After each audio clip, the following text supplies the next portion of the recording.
Hi everyone, it's me. Well, where do we begin? I have now lived in the UK for 5 prime ministers, 2 monarchs, and 1 YouTube channel. So get yourself a cuppa because we have a lot to discuss. Now, where do we begin? Well, I guess we gotta start with Brexit. Now, I have been on YouTube for many years. I do not think we have touched Brexit. I don't even really want to touch it with a 10-foot pole, and yet here we are. Now, I moved to the UK in 2015. Wow. Feels like another lifetime. I actually had to Google who was the PM because I could not remember, and that was good old David Cameron. Remember him? Do you guys remember the pig incident? So to be completely honest, the first few months that I lived in England, down here in Kent, I was not really paying attention to a whole lot because I was mainly trying to survive. I was trying to get that first job. I was trying to settle. I was trying to find my footing. So I wasn't really paying attention to politics at the time, but I Googled the date. Do you guys remember when it was? The 23rd of June, 2016. Yes, that was the Brexit referendum. Wow, how things have changed. Now, at that point, I was working. I had my first job in England. I was working at a college. I know some colleagues who voted. I know quite a few colleagues who didn't vote. But the general consensus, at least with the people that I was talking to and the people that I was around, pretty much everybody just assumed it wasn't going to happen. There's no way. And I remember waking up that next morning and seeing it all over the news while I was having my morning cereal that yes, the Brexit referendum passed and we are leaving the EU. Maybe you had a similar experience, maybe not. I just remember being really surprised. All the people around me were very surprised. It just kind of felt like, surely not, right? Surely not. And obviously I am a foreigner. I am an expat in foreign lands. Do I really have a say in Brexit? You probably have an opinion on that one way or the other. I can only speak as myself as an expat. The thing that came to mind for me was I felt really bad for fellow Brits who want to move abroad. As a Canadian, I was always so jealous of the freedom of movement that Europeans had, that you could go to a new country, you could experience new things, you can live and work and explore, and what a absolutely unbelievable experience. And I just remember feeling quite sad that British people are going to lose that. Young people who haven't even had the opportunity to do that yet are going to lose that. And yeah, I just remember being really surprised. And I just felt a bit sad. And I'm sure that opinion is going to get me some angry emails, but you know what? It's all good. So how has the UK changed since I've been here? Well, the next portion, let's just call the sick times. Do you guys know what I'm talking about? There is a couple of words that YouTube doesn't really like when you say in videos, so I'm not gonna say it, but I'm telepathically shooting it towards you. Do you know what I'm talking about? Now, the sick times, wow, this took up quite a large chunk of my time here in the UK, and it is still ongoing. Of course, things are a little bit different now, but wow, what a time. What I was gonna say, do you guys remember? So of course, at this point we had Boris. Remember him? That weird haired idiot. So we had Boris. Do you guys remember Partygate? How big that was? Any foreigners watching maybe weren't familiar. I don't think there's a Brit who wasn't aware, but essentially Partygate was when we were all in isolation and we were all locked down. You could not leave your house. They didn't even want you to sit on a park bench. You were very much at home, and it came out that Boris and his parliament buddies may or may not be having parties while people are suffering and, you know, can't see dying loved ones, can't see newborns or have weddings or funerals or any of that kind of stuff, and they might have been partying. That was Partygate. I think it's just safe to say that Boris himself, whether you like him or not as a politician, you're obviously welcome to your own opinion. I think it's safe to say that there was always kind of like an air of drama around him. Is that safe to say? Like, there's just always kind of like this aura of drama. Now, during this sick time, I was going through my own personal dramas. Wow, there was a lot of them, but I had to leave the UK in February 2020, okay, February.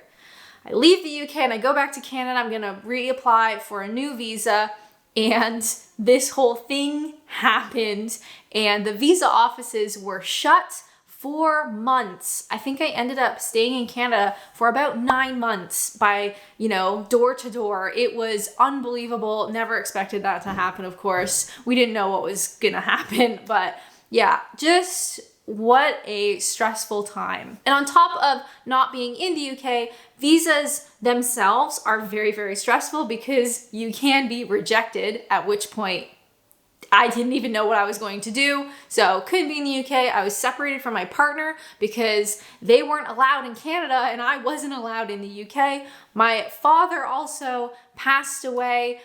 We were living through lockdown and isolations, and what a time. I guess I can just say that. What a time. And that was like quite a big portion of my experience living in the UK. It's not always good, which is really why I wanted to start this YouTube channel. I wanted to show the good and the bad, the good and the stressful, it's all of it.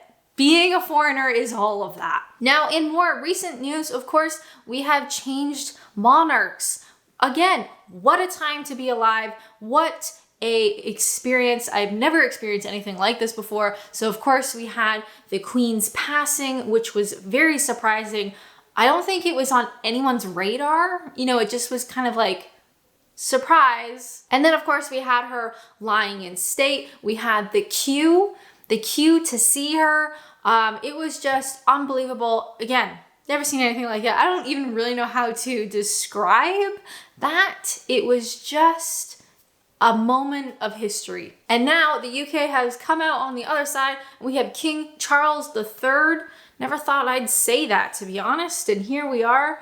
Things are slowly changing, but I think it's safe to say, the day-to-day stuff is not too different, but I think it's just like culturally, things have changed. The Queen was around, I've done a video on it, I'm not gonna rehash all that, but the Queen was around forever.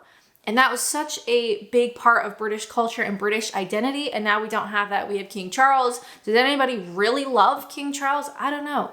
We'll have to wait and see. But it's just a real big cultural change, from our stamps to our money to, we don't say God Save the Queen anymore. We sing God Save the King, which I'd never actually heard that version before. There's just lots of cultural changes. And when I first moved to the UK back in 2015, I honestly didn't think I would see half of this. And even more recently than the monarchy change has been the government change. Can we just say this section is called What is Going On? Like, is that a fair title? So I don't know about you. Again, I am just a stupid idiot on the internet. I'm not a politician, okay? I don't really understand the whole lot, but as a person, I guess it just feels like the UK government has felt very unsteady. Is that fair to say? It feels like there's just been so much turmoil, which doesn't really feel normal. We had the pound hit its lowest point since the 80s. We've had talk of blackouts this winter. Mom, if you're watching, hi. My mom is coming to visit this Christmas. We may have blackouts, so fun. So we got rid of Boris and all his dramas. Then we got Liz Truss. Did anybody really like Liz? I'm so sorry to her, but I don't think anybody really did. And leave it up to the Brits and their sense of humor. We had a competition who would last longer, a head of lettuce or our prime minister. The lettuce won. So she resigned, what was it, 44 days, 45 days? It doesn't really matter, give or take a day, because she is the shortest prime minister this wonderful place has ever seen. And on one hand, I feel really bad for her. As a Canadian, maybe just as who I am. I feel a lot of guilt and a lot of shame just for most things. I do feel really bad for her because I can't imagine having that many screw ups or have that many people hate you. Yeah, that would be a bit tough, but wow, what a job she did. So she resigns, thank God. I mean, probably should have done it a little bit sooner, but here we are. She resigns, and now we just recently got Rishi Sunak, one of the youngest prime ministers. Or is he the youngest? At the age of 42, he's the youngest to take office since the second Earl of Liverpool in 1812. Like with all politics, I'm sure you have an opinion on him. That's fair. He kind of gives me like super villain vibes. But who knows? I mean, maybe we give him a chance. We'll see what happens. Can it get any worse? Can it get any worse? That is a question to be asked. But at this point, in terms of just like political stability, doesn't really feel too great. Bit stressful. Again, I'm just an idiot. I don't really know what's going on. I can only tell you that it just feels like a lot has happened lately. Now, I was actually planning to do a video like how the UK has changed since I've moved here. And then when I sat down, it just like, all of this stuff just like came out and I thought, oh my God, we have actually been through quite a lot in the last few years, certainly since I have been here. I just wanna say it's not my fault. I promise you, I promise you, this is not because of me, but it has been quite a couple of years, and those are only just like a couple of points. So much has happened. If you'd like to leave a comment down below, what is something that has happened here in the UK that you would like to add? Because to be completely honest, there's a lot. Throughout all of this change, whether it be political or the changing of our monarchy or whatever, I have had adventures and naps. I've had this YouTube channel, and I honestly just wanted to say thank you so much to everyone who has followed along with my silly little videos over the last couple of years. It really means a lot. And just like how the UK has changed over the last couple of years, I certainly have changed as well. I think I am growing as a person, hopefully onwards and upwards and all that, right? Hopefully change for the better. But I've certainly grown up on this channel, and I've learned a lot about British culture and British life and about myself on this channel, and what a roller coaster it's been. So I did just want to say thank you very much for joining me here. However long you've been here, or maybe this is your first video you've seen, hi. Just thanks for being here. So I don't know about you, but for me, I'm gonna have a cup of tea. I'm gonna sit down and I'm going to take a deep breath. And hopefully it's only up from here. If you guys would like to watch more videos, perhaps something a little bit more lighthearted, how about this video where I share one of my new obsessions? But as always, thank you guys so much for watching, and until next time, bye!